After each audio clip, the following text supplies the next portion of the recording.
Voter പട്ടികയിൽ പേര് ചേർക്കാനുള്ള നടപടിയിൽ അസ്വാഭാവികവും ദുരൂഹമായ ഇടപെടൽ സംശയിക്കുന്നതായി CPM ജില്ലാ സെക്രട്ടറി കെ രാഗേഷ് കണ്ണൂരിൽ നടന്ന വാർത്താ സമ്മേളനത്തിൽ പറഞ്ഞു. വോട്ട് ചേർക്കുന്ന രജിസ്റ്റേർഡ് മൊബൈൽ നമ്പറിൽ BLO അറിയാതെ ഇതര സംസ്ഥാനങ്ങളിലെ വോട്ടർമാർ അടക്കം വോട്ട് ചോർത്തിയതായി മനസ്സിലായെന്ന് തെളിവ് സഹിതം കെ രാഗേഷ് ചൂണ്ടിക്കാട്ടി. ഇത്തരത്തിൽ BLO പോലും അറിയാതെ വോട്ടർമാരെ കൂട്ടിച്ചേർത്തെങ്കിൽ അത് ഇലക്ഷൻ കമ്മീഷനെ അറിവോടെയായിരിക്കുമെന്നും അദ്ദേഹം വാർത്താ സമ്മേളനത്തിൽ പറഞ്ഞു. പ്രവർത്തനത്തിൽ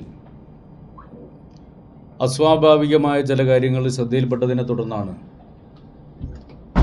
ഈ കാര്യം പൊതുസമൂഹവുമായി പങ്കുവെക്കണം എന്നതുകൊണ്ടാണ് ഞങ്ങൾ ഇന്ന് നിങ്ങളെ ഇവിടെ വിളിച്ചു വരുത്തിയിട്ടുള്ളത്. കഴിഞ്ഞ ദിവസം ഇന്ന് കാലത്ത് തളിപ്പറമ്പ് മണ്ഡലത്തിലെ 204, 207 ബൂത്തുകൾ പരിശോധിക്കുന്ന സമയത്ത് അസ്വാഭാവികമായ ചില കാര്യങ്ങൾ ശ്രദ്ധയിൽപ്പെടുകയുണ്ടായി. ഈ 2 ബൂത്തുകളിൽ LDFിൻ്റെ പ്രവർത്തകർ, CPIMൻ്റെ പ്രവർത്തകർ അവർ ചേർത്ത വോട്ട് വെരിഫൈ ചെയ്യുന്ന ഘട്ടത്തിൽ അവർ ചേർക്കാത്ത ചില വോട്ടുകൾ അതിൽ കയറി വന്നിട്ടുള്ളതാണ് ആയാണ് കാണുന്നത്. അതായത് ഒരു വോട്ടർക്ക് വോട്ടർ പട്ടികയിൽ പേര് ചേർക്കാൻ തിരഞ്ഞെടുപ്പ് കമ്മീഷൻ്റെ ആപ്പിലൂടെ ഒരു ഫോൺ നമ്പർ ഉപയോഗിച്ചുകൊണ്ട് 6 വോട്ടുകൾ വരെ ചേർക്കാൻ കഴിയും ലോഗിൻ ചെയ്തിട്ട്. അപ്പോൾ അങ്ങനെ ഓരോരുത്തർക്കും വോട്ടർ പട്ടികയിൽ പേര് ചേർക്കാം. അങ്ങനെ ചേർത്ത് കഴിഞ്ഞാൽ അപേക്ഷ സബ്മിറ്റ് ചെയ്ത് കഴിഞ്ഞാൽ അതിൻ്റെ സ്റ്റാറ്റസ് ബന്ധപ്പെട്ടയാൾക്ക് ലോഗിൻ ചെയ്ത് പരിശോധിക്കാൻ വേണ്ടി കഴിയും. പരിശോധിക്കുമ്പോൾ അത് ആക്സെപ്റ്റഡ് ആണോ, റിജക്റ്റഡ് ആണോ, അല്ലെങ്കിൽ അണ്ടർ പ്രോസസ് ആണോ എന്നുള്ള കാര്യം മനസ്സിലാക്കാനാവും. അങ്ങനെ പരിശോധിക്കുന്ന സമയത്താണ് 3 നമ്പറിൽ നിന്ന് 2 നമ്പറുകളിൽ നിന്ന് ചേർത്തിട്ടുള്ള വോട്ടർ ഡീറ്റെയിൽസ് പരിശോധിച്ചപ്പോൾ അവർ ചേർക്കാത്ത ചില വോട്ടുകൾ ഫോം 8-ൽ 8-ാം നമ്പർ ഫോറത്തിൽ കടന്നു വന്നതായിട്ട് കാണുന്നത്. അതായത് ഒരു വോട്ട്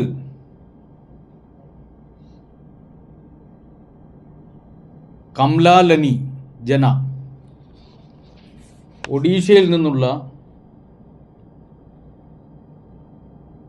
വോട്ടാണ്.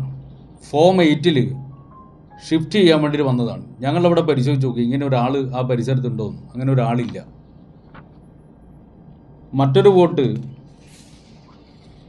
പിങ്കി കുമാരി, ഇത് ബീഹാർ എന്നുള്ള വോട്ടാണ്. 3-ാമത്തത് കെ വാസന്തി, ഇത് തമിഴ്നാട്ടിൽ നിന്നുള്ള വോട്ടാണ്.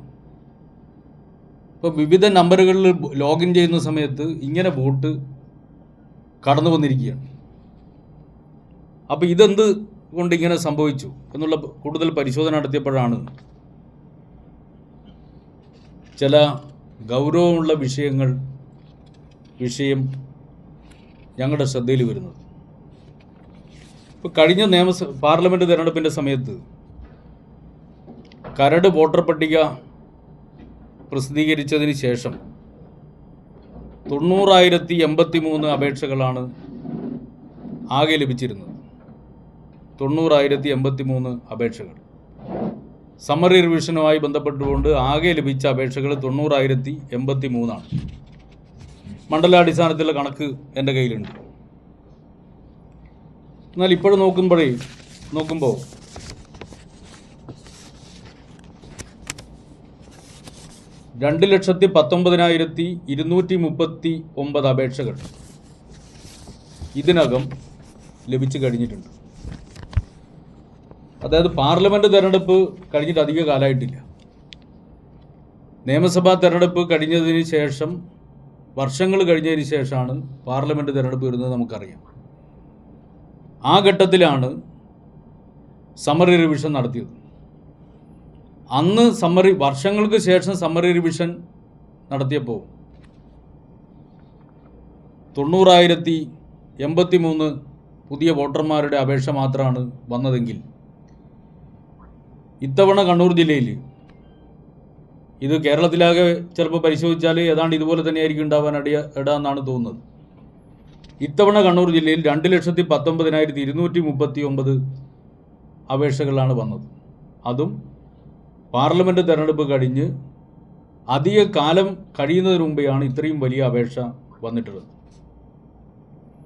ആ അപേക്ഷയിൽ ഇപ്പം തന്നെ 99,790 വോട്ട് കൂട്ടിച്ചേർത്ത് കഴിഞ്ഞു വിവിധ മണ്ഡലങ്ങളിലായി.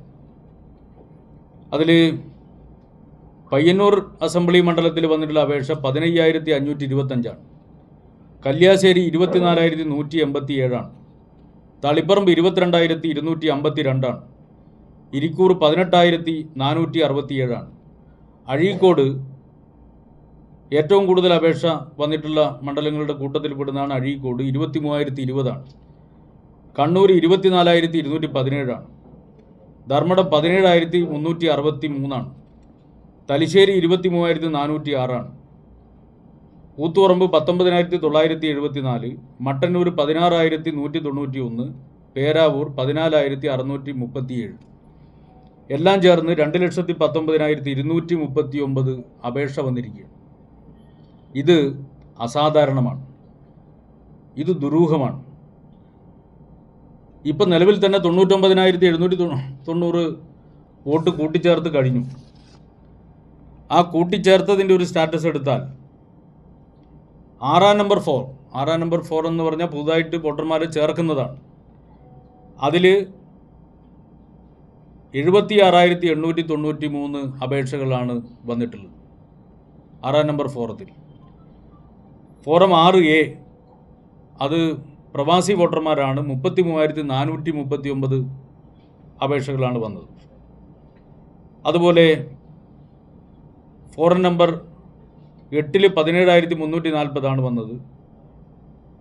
7 99,307 വന്നു.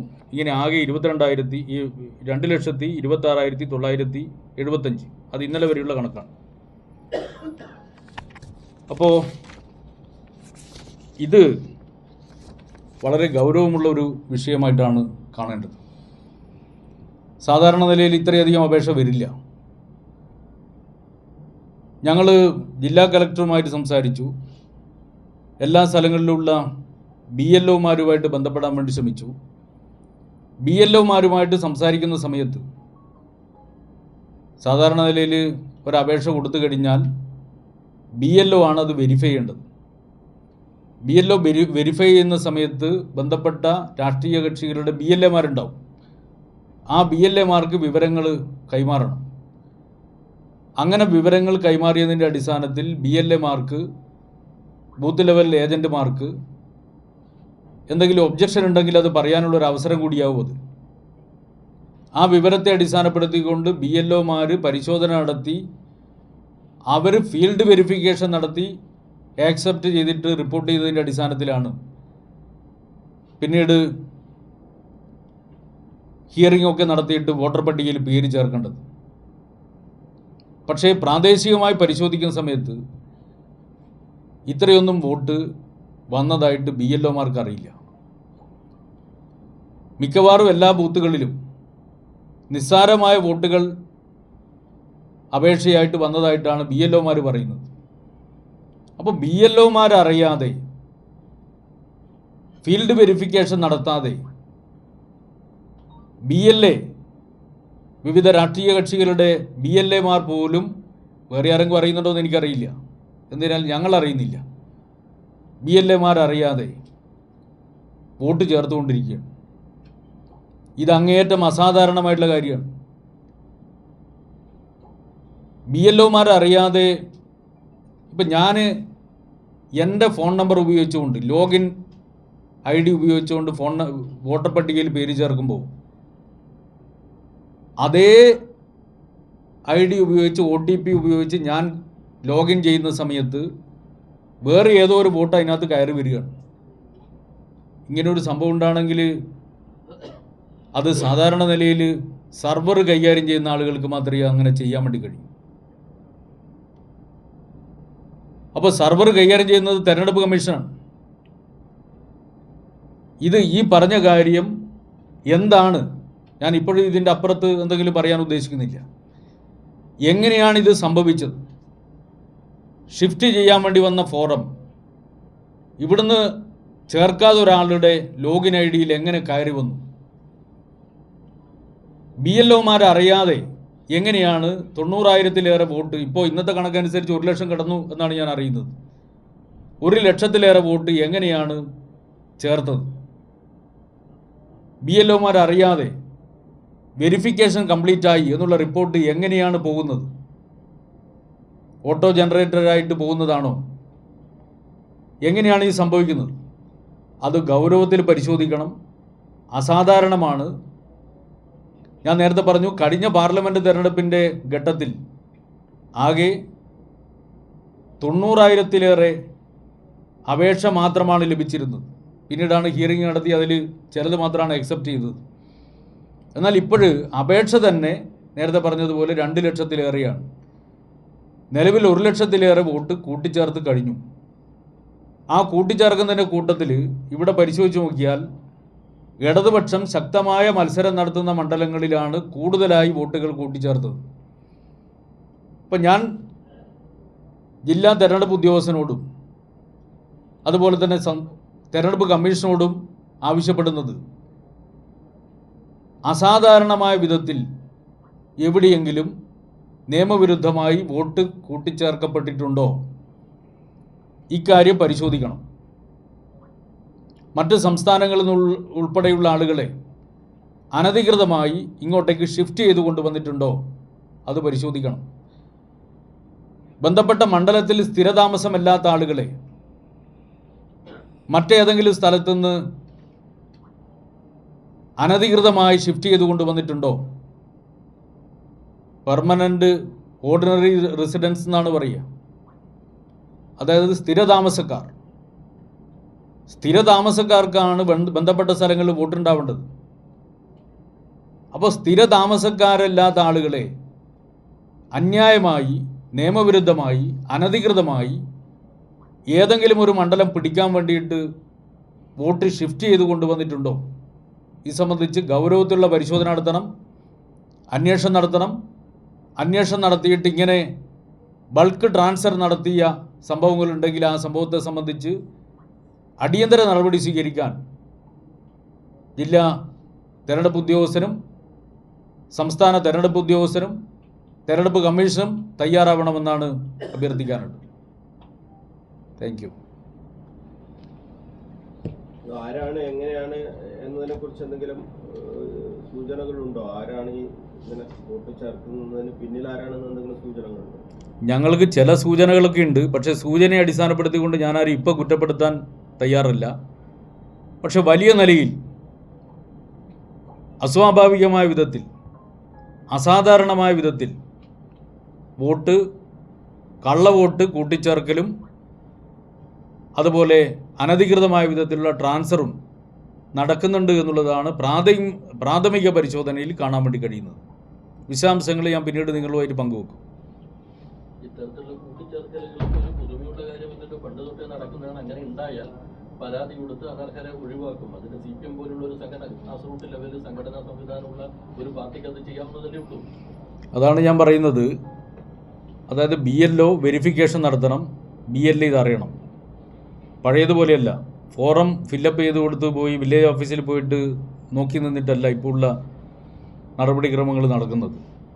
ഓൺലൈനായിട്ടാണ് വോട്ട് അപേക്ഷിക്കുന്നത്.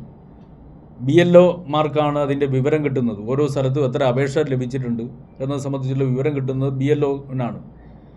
BLOമാർ കിട്ടിയ വിവരങ്ങൾ BLAമാർക്ക് പങ്കുവെക്കണം. അതിനെ അടിസ്ഥാനപ്പെടുത്തിക്കൊണ്ടാണ് ഒബ്ജക്ഷനും മറ്റും ഉന്നയിക്കേണ്ടത്. പക്ഷേ ഇവിടെ BLOമാർക്ക് തന്നെ ഈ വിവരമില്ല എന്നുള്ളതാണ് പ്രാഥമിക പരിശോധനയിൽ ഞങ്ങൾക്ക് മനസ്സിലാകുന്നത്. അതുകൊണ്ട് തന്നെ BLOമാർക്ക് ഇല്ലാത്തതുകൊണ്ട് BLAമാർക്കും അറിയില്ല. അതല്ലേ ഞാൻ പറയുന്നത്. ഒരു വോട്ടർ അതിലൊരാൾ BLA തന്നെയാണ്, ഞങ്ങളുടെ ഒരു BLA തന്നെയാണ്. വോട്ടർ പട്ടികയിൽ പേര് ചേർത്തത് സംബന്ധിച്ചുള്ള കാര്യം പരിശോധിക്കുമ്പോഴാണ് അയാൾ ചേർക്കാത്ത വോട്ട് അയാളുടെ അക്കൗണ്ടിൽ ചേർത്തായിട്ട് കാണുന്നത്. അപ്പം ഞാൻ ചേർക്കാതെ വോട്ട് എൻ്റെ അക്കൗണ്ടിൽ ചേർത്തായിട്ട് കാണണമെങ്കിൽ അത് ഇവിടെ ജില്ലയിൽ നിന്ന് ചെയ്യാൻ കഴിയുന്നതല്ല, അത് സംസ്ഥാന അടിസ്ഥാനത്തിൽ ചെയ്യാൻ കഴിയുന്നതല്ല, അത് തെരഞ്ഞെടുപ്പ് കമ്മീഷൻ മാത്രമേ അങ്ങനെ ചെയ്യാൻ കഴിയൂ. അതെന്താണ് സംഭവം എന്നുള്ളത് പരിശോധിക്കണം. ഞാനിപ്പോൾ ഒരു കുറ്റാരോപണം നടത്തുന്നില്ല. എന്തുകൊണ്ടാണ് അങ്ങനെ സംഭവിച്ചിട്ടുള്ളത് അത് പരിശോധിക്കണം. പരിശോധിക്കുന്നതിൻ്റെ കൂടെ അസാധാരണമായ വിധത്തിൽ അപേക്ഷകൾ വന്നിട്ടുണ്ട്. ആ അപേക്ഷകൾ വെരിഫൈ ചെയ്യാൻ വേണ്ടി കഴിയുന്ന വിധത്തിൽ ലഭിച്ച അപേക്ഷകൾ BLOമാർക്ക് ലഭ്യമാകുന്നില്ല. BLOമാർക്ക് ലഭ്യമാകുന്നില്ല എന്ന് മാത്രമല്ല, BLOമാർക്ക് ലഭ്യമാകാത്തതുകൊണ്ട് BLAമാർക്കും അത് ലഭിക്കുന്നില്ല. അതുകൊണ്ട് ഒബ്ജക്ഷൻ ഉന്നയിക്കാൻ കഴിയുന്നില്ല.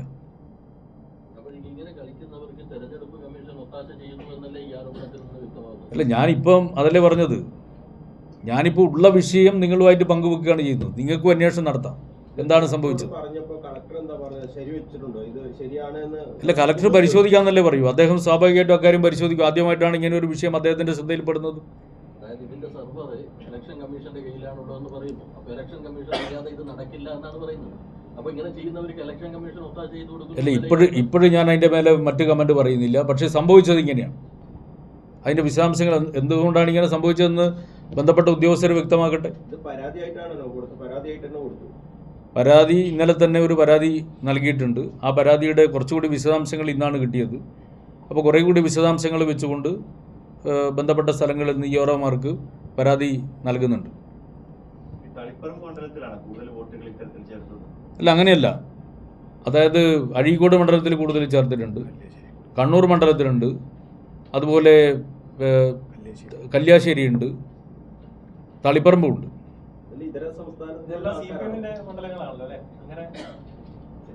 അതായത് ശക്തമായ മത്സരം നടക്കുന്ന മണ്ഡലങ്ങളിലാണല്ലോ കണ്ണൂർ മണ്ഡലം, അഴീക്കോട് മണ്ഡലമൊക്കെ. അല്ല, എനിക്ക് കിട്ടിയത് ഇതാണ്. അന്യസംസ്ഥാനക്കാരാണെന്ന് പറയാൻ കഴിയില്ല. ഇപ്പോൾ കിട്ടിയ വിവരം 3 വിവരം മാത്രമേ ലഭ്യമായിട്ടുള്ളൂ. ബാക്കിയുള്ളത് നോക്കിയതിന് ശേഷം പറയാം. പക്ഷേ അസാധാരണമായ വിധത്തിൽ വോട്ട് കൂട്ടിച്ചേർക്കാൻ വേണ്ടി അപേക്ഷ കൊടുത്തിട്ടുണ്ട് എന്നാണ് പ്രാഥമിക പരിശോധനയിൽ കാണുന്നത്. നിങ്ങൾക്ക് വേണമെങ്കിൽ ഞാനത് ഷെയർ ചെയ്യുകയും ചെയ്യാം. അതിൽ ഷെയർ ചെയ്യുന്നതിന് എനിക്ക് ബുദ്ധിമുട്ടില്ല. ഏതാ 2 ലക്ഷത്തിലേറെ അസാധാരണമാണ്. അത്രയധികം അപേക്ഷ വരേണ്ട, സാധാരണ നിലയിൽ വരേണ്ട കാര്യമില്ല. അതാണ് ഞാൻ പറഞ്ഞത്. കഴിഞ്ഞ പാർലമെൻറ്റ് തിരഞ്ഞെടുപ്പ് കഴിയുന്നത് നിയമസഭാ തിരഞ്ഞെടുപ്പ് കഴിഞ്ഞിട്ട് വർഷങ്ങൾ കഴിഞ്ഞിട്ടാണല്ലോ.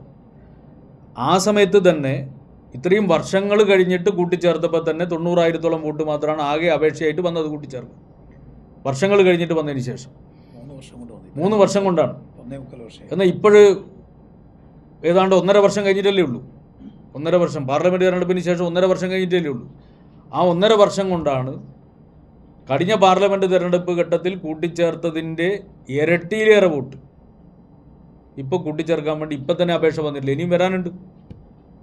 ഇനിയും ഇപ്പം 30 പേരെ സമയമുണ്ടല്ലോ. ഇനിയും സ്വാഭാവികമായിട്ടും ഒരു 19,000, ഒരുപക്ഷെ 1 ലക്ഷത്തോളം അപേക്ഷ ഇനിയും വരുമല്ലോ. അപ്പോൾ അതുകൊണ്ടാണ് ഞാൻ പറഞ്ഞത് അസാധാരണമാണ്, സാധാരണ വരുന്നതല്ല. ഇപ്പം എനിക്ക് പറയാൻ കഴിയില്ല, കാരണം ആ പരിശോധന നടത്തില്ല. പക്ഷേ എൻ്റെ ശ്രദ്ധയിൽ വരുന്നത്, ഞങ്ങളുടെ പാർട്ടിയുടെ ശ്രദ്ധയിൽ വരുന്നത് ഈ 3 വോട്ടാണ്. അതായത് ഞങ്ങളുടെ പാർട്ടി പ്രവർത്തകരായിട്ടുള്ള ആളുകൾ ചേർത്ത വോട്ടിൻ്റെ ലോഗിനിൽ ഈ 3 വോട്ട് കയറി വരികയാണ്. അപ്പോൾ അത് ഒന്നുകിൽ അയാൾ തന്നെ ചേർക്കണം, അല്ലെങ്കിൽ സെർവറിൽ മാറ്റം വരണം, അല്ലാതെ വേറെ സാധ്യതയില്ല. അതല്ലെങ്കിൽ എന്താ ടെക്നിക്കൽ എററായിരിക്കും. ടെക്നിക്കൽ എററാണെങ്കിൽ പറയട്ടെ. പക്ഷേ ടെക്നിക്കൽ എററാണ് എന്ന് വിശ്വസിക്കാൻ വേണ്ടി കഴിയുന്നില്ല. കാരണം അത്രയധികം അസാധാരണമായ വിധത്തിൽ വോട്ടർ പട്ടികയിൽ പേര് ചേർക്കുന്നതിന് വേണ്ടിയുള്ള അപേക്ഷ വന്നിരിക്കുന്നു. ഇപ്പം തന്നെ 1 ലക്ഷത്തിലേറെ വോട്ട് കൂട്ടിച്ചേർത്ത് കഴിഞ്ഞിരിക്കുന്നു. ഞാനിപ്പോൾ അതിൻ്റെ മേലെ ഒരു കമൻറ്റും പറയില്ല. അത് തെരഞ്ഞെടുപ്പ് കമ്മീഷനാണ് പരിശോധിക്കേണ്ടത്. 3 വിഷയം ഞാൻ പറഞ്ഞല്ലോ. 3 വിഷയം പറഞ്ഞല്ലോ, ശ്രദ്ധയിൽപ്പെട്ടു. ഇനി വിശദമായിട്ടുള്ള പരിശോധന നിങ്ങൾ നടത്തണം.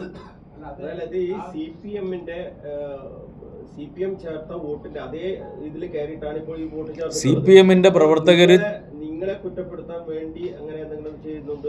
അതല്ല. അതായത് എൻ്റെ ലോഗിൻ ID ഉപയോഗിച്ചുകൊണ്ട് വേറെ കയറാൻ പറ്റില്ല. അത് എനിക്ക് മാത്രമേ കയറാൻ പറ്റൂ. കാരണം OTP 2 തവണ OTP കൊടുക്കണം. ഒന്ന് ലോഗിൻ ചെയ്യുന്ന സമയത്ത് OTP കൊടുക്കണം ബന്ധപ്പെട്ട നമ്പറിൽ. രണ്ടാമത്തത് ഏത് വോട്ടാണോ ഏത് വോട്ടറുടെ വോട്ടാണോ ചേർക്കുന്നത് അയാളുടെ ആധാർ ഇതിൻ്റെ അകത്ത് പിന്നെ എൻട്രി ചെയ്യുന്ന സമയത്ത് ബന്ധപ്പെട്ട വോട്ടർക്ക് OTP വരും. ഇത് രണ്ടും വരും. അങ്ങനെയാണ് വോട്ടർ പട്ടികയിൽ പേര് ചേർക്കുന്നത്. അപ്പോൾ ഞാൻ ചേർത്ത ലോഗിൻ ID ഉപയോഗിച്ചുകൊണ്ട് വേറൊരാൾക്ക് എങ്ങനെ ചേർക്കാൻ വേണ്ടി കഴിയുന്നു അയാൾ അറിയാതെ? അതാണ് പ്രശ്നം. അപ്പോൾ അതേ സമയത്ത് ഇങ്ങനെയുള്ള സംഭവങ്ങൾ ശ്രദ്ധയിൽപ്പെടുകയും അതോടൊപ്പം തന്നെ അസാധാരണമായ വിധത്തിൽ കണ്ണൂർ ജില്ലയിൽ വിവിധ മണ്ഡലങ്ങളിൽ വോട്ട് കൂട്ടിച്ചേർത്തതായിട്ട് കാണുകയും ചെയ്യുന്നു. അപ്പോൾ അത് പരിശോധിക്കണം. വോട്ട് ചോരിയുമായി ബന്ധപ്പെട്ട ആരോപണം നേരത്തെ രാഹുൽ ഗാന്ധി ഉൾപ്പെടെ ഉന്നയിച്ചതാണല്ലോ. സമാനമായ ഇത് തന്നെയാണ്. അല്ല, വോട്ട് ചോരി ഇവിടെ കണ്ണൂരിൽ ആരാണ് നടത്തുന്നതെന്നുള്ള പരിശോധിച്ചാലേ മനസ്സിലാവും. അത് പരിശോധിക്കാം. പരിശോധിച്ചതിന് ശേഷം മനസ്സിലാവുമല്ലോ. ഇപ്പോഴും ഇത്ര മാത്രമേ പറയുന്നുള്ളൂ. ഇത് തീവ്ര വോട്ടർ പട്ടിക പരിഷ്കരണത്തിന്റെ തുടക്കത്തിൽ തന്നെ, അതായത് BLOമാർ വീടുകളിൽ കയറി ഫോമൊക്കെ കൊടുക്കുന്നു. ആ ഫസ്റ്റ് ഘട്ടം കഴിഞ്ഞപ്പോൾ തന്നെ എല്ലാ കാര്യങ്ങളൊക്കെ ക്ലിയർ ആണെന്നാണോ, എല്ലാ അർഹതപ്പെട്ട പലരും പുറത്തായിട്ടുണ്ട് എന്ന് പാർട്ടി വിലയിരുത്തിയിരിക്കുന്നത്? അല്ല, അതിൽ ഇപ്പം അതിൻ്റെ നടപടിക്രമം പൂർത്തിയായിട്ടില്ല. പൂർത്തിയായതിന് ശേഷം മാത്രമേ പറയാൻ വേണ്ടി കഴിയൂ. അതിൻ്റെ കൂടെ ഞാൻ നേരത്തെ പറഞ്ഞതിൻ്റെ കൂടെ ഒരു കാര്യം കൂടി നിങ്ങൾ ശ്രദ്ധയിൽ ഞാൻ പറയുകയാണ്. ഇതിൽ വന്നിട്ടുള്ള നല്ല ശതമാനം വോട്ടർ പട്ടിക ഫ്രീസ് ചെയ്തു. ഒക്ടോബർ മാസം 28 മറ്റാണെന്ന് തോന്നുന്നു അല്ലേ? വോട്ടർ പട്ടിക ഫ്രീസ് ചെയ്ത് 28-ാം തീയതിയാണ്. ഫ്രീസ് ചെയ്തതിന് ശേഷം നാടാകെ തെരഞ്ഞെടുപ്പ് പ്രവർത്തനത്തിൽ മുഴുകി നിൽക്കുന്ന സമയത്താണ് ഇതിൽ അപേക്ഷകൾ നല്ല ശതമാനം, പുതിയ ഫോം 6-ലുള്ള അപേക്ഷ നല്ല ശതമാനം വന്നിട്ടുള്ളത്. ആ അപേക്ഷ എന്ന് പറയുന്നത് പുതുതായി വോട്ട് കൂട്ടിച്ചേർക്കേണ്ട അപേക്ഷയാണ്. അത് പ്രോസസ്സ് ചെയ്തിരുന്നില്ല. അതിപ്പോഴ് പ്രോസസ്സ് ചെയ്യുകയാണ്. അങ്ങനെ പ്രോസസ്സ് ചെയ്യുന്ന സമയത്താണ് ബൾക്കായിട്ട് ഇത്രയധികം വോട്ടർ പട്ടികയിൽ പേര് ചേർക്കാനുള്ള അപേക്ഷ ശ്രദ്ധയിൽ വരുന്നത്. അപ്പോൾ പരിശോധിച്ചാൽ മനസ്സിലാവും.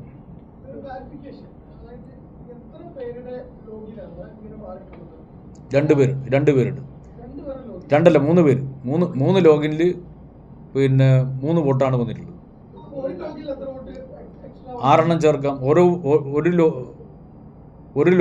രണ്ട് ലോഗിനിലാണ്. ഒരു ലോഗിനിൽ 2 വോട്ടും വേറൊരു ലോഗിനിൽ 1 വോട്ടും. അങ്ങനെ എക്സ്ട്രാ വന്നു. 3 വോട്ട് എക്സ്ട്രാ വന്നു. അല്ല, 6-ത്തിനകത്ത് അയാൾക്ക് കൂടുതൽ വോട്ട് ചേർക്കാൻ പറ്റുന്നില്ല. ഒരാൾക്ക് 6 ചേർക്കാൻ പറ്റൂ, അതിലധികം ചേർക്കാൻ പറ്റില്ല. വേറെ ആരോ ചേർത്തിരിക്കുക. അതെ. തളിപ്പറമ്പ് മണ്ഡലത്തിലാണ്. തെരഞ്ഞെടുപ്പ് അട്ടിമറിയിലേക്ക് ആണ് പോകുന്നത്. ദുരൂഹമാണ്. ഇപ്പം അതിൻ്റെ മേലെ അതിൻ്റെ അപ്പുറം ഒരു കമൻറ്റ് ഞാൻ പറയാൻ ഉദ്ദേശിക്കുന്നില്ല. ദുരൂഹമാണ്. വ്യാപകമായ വിധത്തിൽ കള്ളവോട്ട്, അതുപോലെ തന്നെ അനധികൃതമായി വോട്ട് ഷിഫ്റ്റ് ചെയ്യുന്നത് ഉൾപ്പെടെയുള്ള സംഭവങ്ങൾ ഇവിടെ ചില പ്രദേശങ്ങൾ കേന്ദ്രീകരിച്ചുകൊണ്ട് നടക്കുന്നുണ്ട് എന്ന് അനുമാനിക്കാൻ വേണ്ടി കഴിയുന്ന വിധത്തിലാണ് കാര്യങ്ങൾ നീങ്ങുന്നത്. ബാക്കിയുള്ള കാര്യങ്ങൾ പരിശോധിച്ചതിന് ശേഷം, വ്യക്തത വരുത്തിയതിന് ശേഷം, വിശദാംശങ്ങൾ എടുത്തതിന് ശേഷം നിങ്ങളുമായിട്ട് പങ്കുവെക്കാം. ഓക്കെ. തെരഞ്ഞെടുപ്പ് കമ്മീഷൻ അങ്ങനെ തന്നെയാണല്ലോ പ്രവർത്തിക്കുന്നത്. അതിലെന്താ നിങ്ങൾക്ക് സംശയം? തെരഞ്ഞെടുപ്പ് കമ്മീഷൻ തുടർച്ചയായിട്ട് അങ്ങനെയാണ് പ്രവർത്തിച്ചുകൊണ്ടിരിക്കുന്നത്. നമ്മുടെ കേന്ദ്ര ആഭ്യന്തരമന്ത്രി അമിത്ഷായുടെ അഡീഷണൽ സെക്രട്ടറി ആയിരുന്നല്ലോ ജ്ഞാനേഷ് കുമാർ. തെരഞ്ഞെടുപ്പ് കമ്മീഷനെ നേരത്തെ അപ്പോയിൻ്റ് ചെയ്തിരുന്നത് സുപ്രീം കോടതി ചീഫ് ജസ്റ്റിസ് ഉൾപ്പെടെയുള്ള കമ്മിറ്റിയല്ലേ. സുപ്രീം കോടതി ചീഫ് ജസ്റ്റിസ് തെരഞ്ഞെടുപ്പ് കമ്മീഷനെ അപ്പോയിൻ്റ് ചെയ്യുന്ന സമയത്ത് വേണ്ടാന്ന് വെച്ചത് നിയമനിർമ്മാണത്തിലൂടെ കേന്ദ്ര ഗവൺമെൻറ്റല്ലേ. ഇപ്പോൾ പ്രധാനമന്ത്രിയും മറ്റൊരു ക്യാബിനറ്റ് മന്ത്രിയും പ്രതിപക്ഷ നേതാവും ചേർന്നാൽ തെരഞ്ഞെടുപ്പ് കമ്മീഷനെ അപ്പോയിൻ്റ് ചെയ്യാമല്ലോ. അതോടുകൂടി തെരഞ്ഞെടുപ്പ് കമ്മീഷൻ്റെ സ്വതന്ത്ര സ്വഭാവം പോയില്ലേ. സ്വതന്ത്ര സ്വഭാവമില്ലാതെ കേന്ദ്ര സർക്കാർ തീരുമാനിക്കുന്ന ആർക്കും തെരഞ്ഞെടുപ്പ് കമ്മീഷനായിട്ട് വരാൻ വേണ്ടി കഴിയും എന്നുള്ള നില വന്നില്ലേ. അതിനുശേഷം അപ്പോയിൻ്റ് ചെയ്യപ്പെട്ട ആളല്ലേ ഇപ്പോഴുള്ള തെരഞ്ഞെടുപ്പ് കമ്മീഷൻ. എത്രയോ ആക്ഷേപങ്ങൾ ഉയർന്നു വന്നില്ലേ, എത്രയോ വിമർശനങ്ങൾ ഉയർന്നു വന്നില്ലേ. ഇപ്പോൾ BJPക്ക് വേണ്ടി പ്രവർത്തിക്കുന്ന ഒരു സംവിധാനമായിട്ട് രാജ്യത്തെ തെരഞ്ഞെടുപ്പ് കമ്മീഷൻ മാറിയിട്ടുണ്ട് എന്നുള്ളത് വളരെ വ്യക്തമാണ്. അത് സംബന്ധിച്ചുള്ള വിമർശനം നിലവിലുള്ളതാണ്. ഇപ്പം ഞാൻ പറയുന്നില്ല, ഇപ്പോൾ ആരാണെന്ന് പറയുന്നില്ല. ഇപ്പം നടന്ന കാര്യങ്ങളെ പറയുന്നുള്ളൂ. പരിശോധിച്ച് മാത്രമേ മറ്റു കാര്യങ്ങൾ ഞാൻ പറയുള്ളൂ.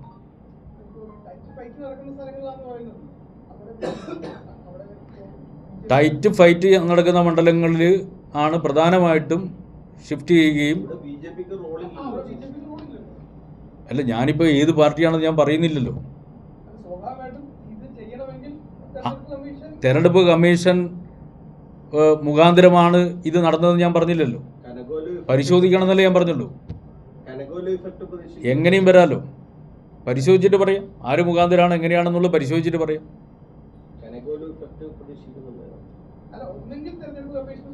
അല്ലേ, ഞാനൊരു ഹൈപ്പോത്തറ്റിക്കായിട്ട് എങ്ങനെയാണ് ഉത്തരം പറയുക? എൻ്റെ മുന്നിലുള്ളത് പല വിധത്തിൽ ചെയ്യാം. അനധികൃതമായിട്ട് വോട്ട് കൂട്ടിച്ചേർക്കാമല്ലോ, പല വിധത്തിൽ ചെയ്യാം.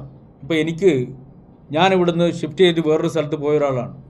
ഇപ്പോൾ വോട്ടർ പട്ടികയിൽ പേര് ചേർക്കുന്നതിൻ്റെ രീതി എന്താ?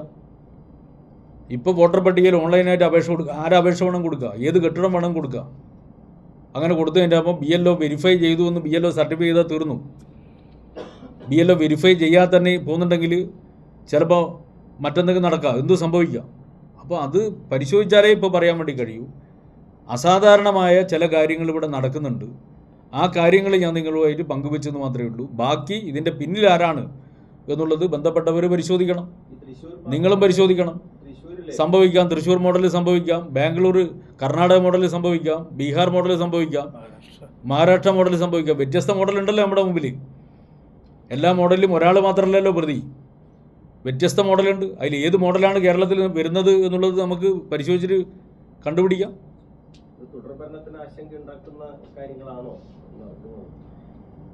ഇതിൽ ഈ വോട്ടർമാരെ എവിടുന്നെങ്കിലും എടുത്തു കൊണ്ടുവന്നിട്ട് ചേർത്തിട്ട് തട്ടിപ്പ് നടത്തിയിട്ട് ജയിക്കാൻ വേണ്ടി കഴിയുന്ന ഒരു സ്ഥിതി കേരളത്തിലുണ്ടാവില്ല. അതാരായാലും ഇവിടെ ഉണ്ടാവില്ല. കാരണം ഇവിടെയുള്ള ജനങ്ങൾ ജനാധിപത്യത്തെ എപ്പോഴും ബഹുമാനിക്കുന്നവരാണ്. എന്തെങ്കിലും കുറുക്ക് വഴിയിലൂടെ വോട്ടർമാരെ അനധികൃതമായി കള്ളവോട്ട് വ്യാപകമായി ചേർത്ത് അതുവഴി ജയിക്കാൻ വേണ്ടി പുറപ്പെടുന്നതാണെങ്കിൽ ജനങ്ങളത് കാര്യം വിലയിരുത്തും. ജനങ്ങൾ ജനാധിപത്യത്തിന് വേണ്ടിയുള്ള ജനാധിപത്യ ബോധം ഉയർത്തിപ്പിടിക്കും. കക്ഷി രാഷ്ട്രീയത്തിന് അതീതമായി ജനങ്ങൾ ജനാധിപത്യ ബോധം ഉയർത്തിപ്പിടിക്കും. അതിലൊരു സംശയമില്ല. ആ വിശ്വാസം ഞങ്ങൾക്കുണ്ട്. യെസ്,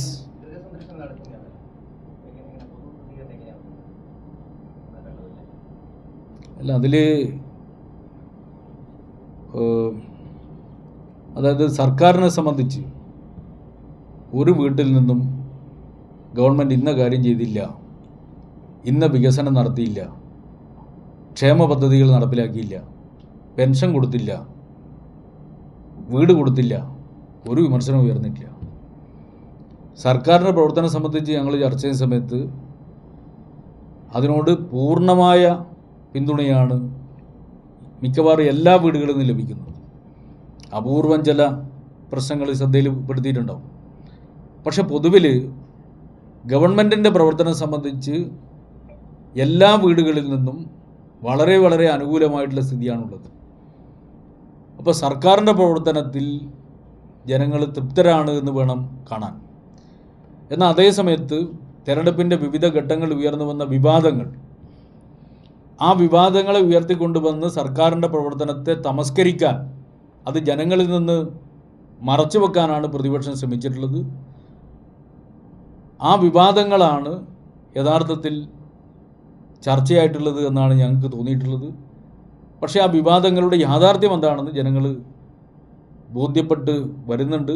അങ്ങനെ വസ്തുത, ഒരുപക്ഷെ ഈ സത്യം ചെരുപ്പിടുമ്പോഴേക്ക് നുണ ലോകം കറങ്ങി വരുമല്ലോ, അങ്ങനെ ചിലപ്പോൾ സംഭവിച്ചിട്ടുണ്ടാവും.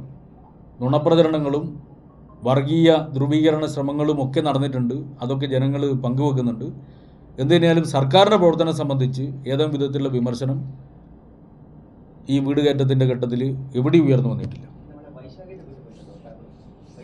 ഞാൻ എല്ലാവരുടെയും പോയിട്ടുണ്ട്. ഇന്ന വീടൊന്നുമില്ല, എല്ലാവരുടെയും പോയിട്ടുണ്ട്. എല്ലാ വീട്ടിലും എല്ലാവരും കയറുന്നുണ്ട്. ഒരു വീട് കഴിഞ്ഞിട്ടില്ല.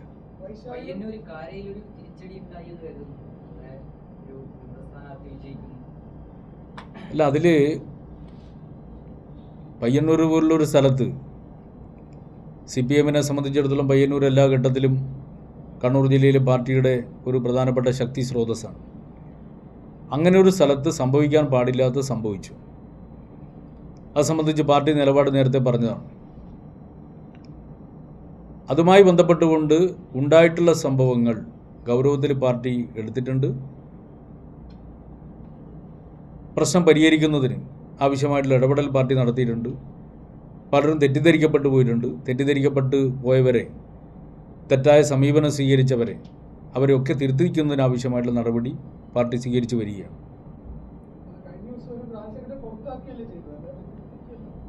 അല്ല, അത് ഞാൻ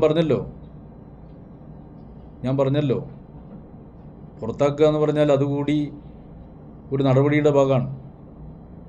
തിരുത്തേണ്ടവരെ തിരുത്തിക്കും, കൊള്ളേണ്ടവരെ കൊള്ളും, തള്ളേണ്ടവരെ തള്ളും, അത്രയേ ഉള്ളൂ. അയാൾ നേരത്തെ തള്ളിക്കഴിഞ്ഞല്ലോ.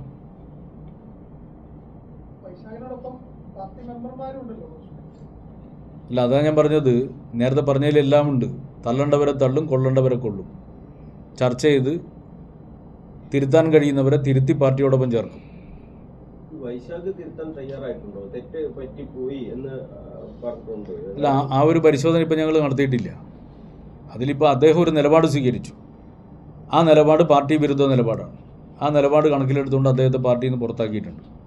പിന്നെ തെറ്റ് പറ്റിപ്പോയിട്ടുണ്ടോ എന്ന് അന്വേഷിക്കാൻ വേണ്ടി ഞങ്ങൾ പോയിട്ടില്ല.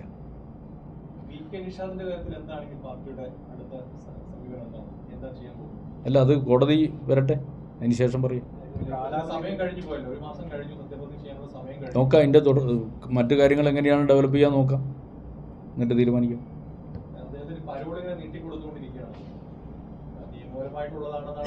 നിയമപരമായിട്ടുള്ളതാണ്.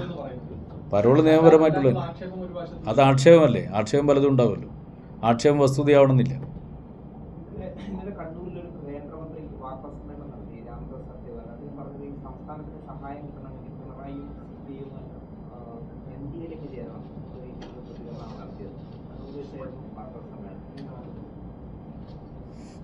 ഞങ്ങൾ കേന്ദ്രമന്ത്രിൻ്റെ ഭിക്ഷക്കാരല്ല, അത് അദ്ദേഹം മനസ്സിലാക്കണം. കേരളത്തിന് കേരളത്തിൻ്റെതായ അവകാശമുണ്ട്. നമ്മുടെ രാജ്യം ഒരു ഫെഡറൽ തത്വം അംഗീകരിക്കുന്ന ഭരണഘടനയ്ക്ക് വിധേയമായി പ്രവർത്തിക്കുന്ന ഒരു രാജ്യമാണ്. കേന്ദ്രത്തിലിരിക്കുന്നവർ ജന്മിമാരും ബാക്കിയുള്ളവർ കുടിയന്മാരുമല്ല. അങ്ങനെ ഒരു മനോഭാവം, ഈ ജന്മി കുടിയാൻ ബന്ധത്തിൻ്റെ മനോഭാവമാണ് ഈ കേന്ദ്രമന്ത്രിക്കുള്ളത് എന്നുള്ളത് വളരെ വ്യക്തമല്ലേ? RSSൻ്റെ തന്നെ രീതി അതാണ്. ആ രീതിയിൽ നിന്ന് വന്നിട്ടുള്ളതാണ്. ഇപ്പോൾ കേരളത്തിൽ നിന്ന് 100 രൂപ നികുതി പിരിക്കുന്ന സമയത്ത് നമ്മുടെ സംസ്ഥാനത്തിൽ ലഭിക്കുന്ന 18 രൂപയാണ് തിരിച്ച് ലഭിക്കുന്നത്. എന്നാൽ ബീഹാറിനും ഉത്തർപ്രദേശിനും കൊടുക്കുന്ന എത്രയാണ്? 72 രൂപ വരെയാണ് കൊടുക്കുന്നത്, തിരിച്ചു കൊടുക്കുന്നത്. പിരിക്കുന്നതിൻ്റെ 72% വരെ BJP ഭരിക്കുന്ന പല സംസ്ഥാനങ്ങൾക്ക് നൽകുമ്പോൾ കേരളത്തിന് നൽകുന്നത് 18 രൂപയാണ്. അതുകൊണ്ട് ആരുടെയും മോശാരമല്ല.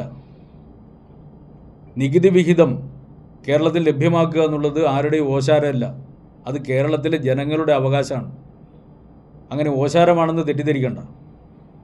പിന്നെ ഈ BJPക്കാർ പറയുന്നതും പ്രവർത്തിക്കുന്നതും തമ്മിൽ വല്ല ബന്ധമുണ്ടോ?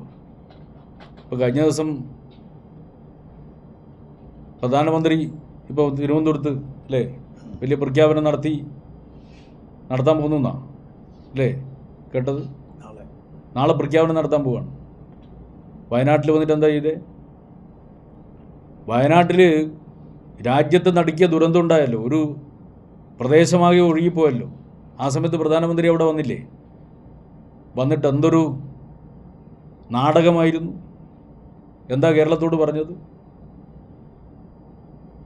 പണം ഒരു പ്രശ്നമല്ല, എല്ലാ കാര്യങ്ങളും നന്നായി ചെയ്യും. ഇത് കേട്ടപ്പോൾ നിങ്ങൾ ഉൾപ്പെടെ എല്ലാവരും എന്താ ധരിച്ചത്?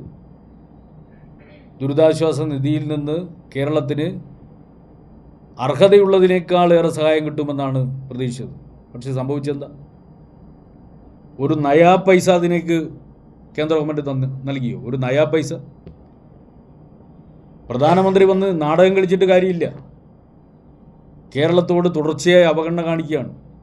ആ അവഗണന കാണിച്ച് കേരളത്തെ ശ്വാസം മുട്ടിച്ച് കേരളത്തെ ആകെ അടിമകളാക്കി മാറ്റാം എന്നാണ് നിങ്ങൾ ധരിക്കുന്നതെങ്കിൽ ആ അടിമത്തത്തിനെതിരായിട്ട് അതിശക്തമായ പോരാട്ടം നടത്തിയിട്ടുള്ള അനുഭവമുള്ള മണ്ണാണ് കേരളത്തിൻ്റെ മണ്ണ്. ജന്മിത്വത്തിനും സാമ്രാജ്യത്വത്തിനും എതിരായിട്ട് പോരാട്ടം നടത്തിയ ജനതയുള്ള നാടാണ് കേരളം.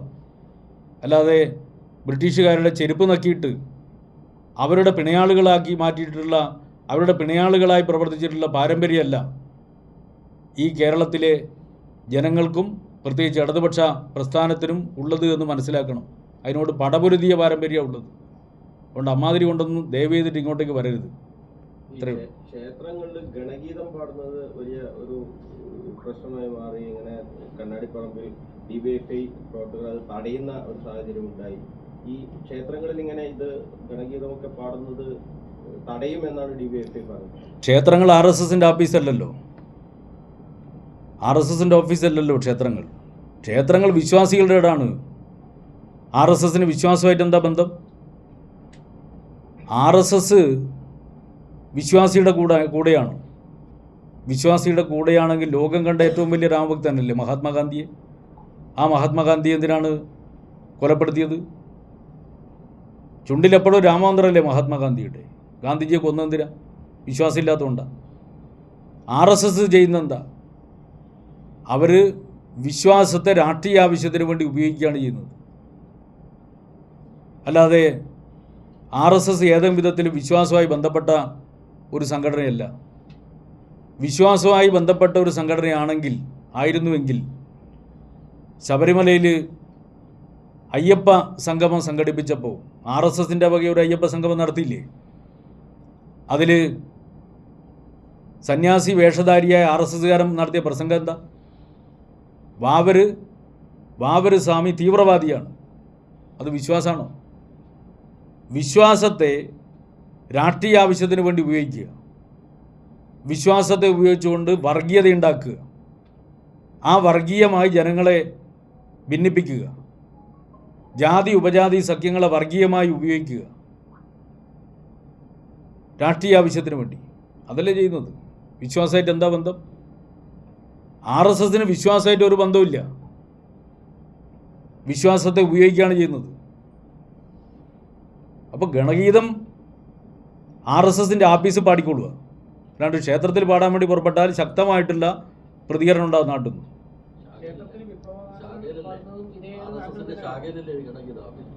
അതെ, ശാഖയിൽ, അത് ആഫീസിൻ്റെ ഭാഗമാണല്ലോ ശാഖയൊക്കെ.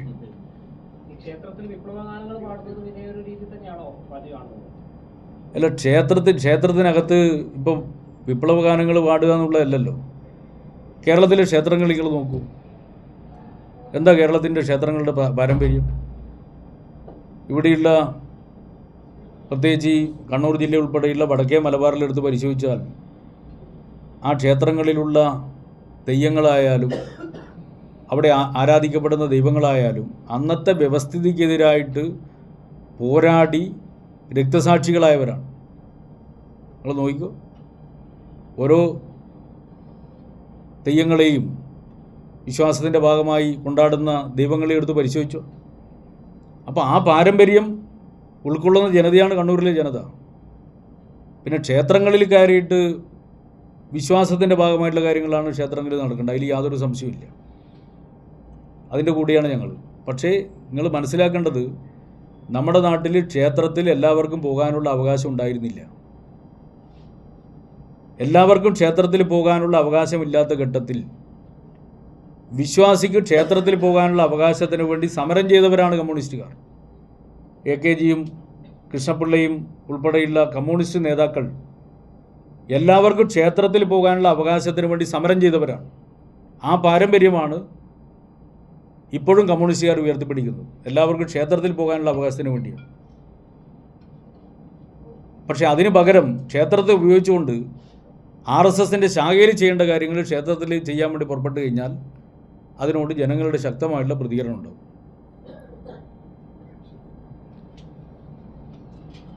ശരി, പോരെ.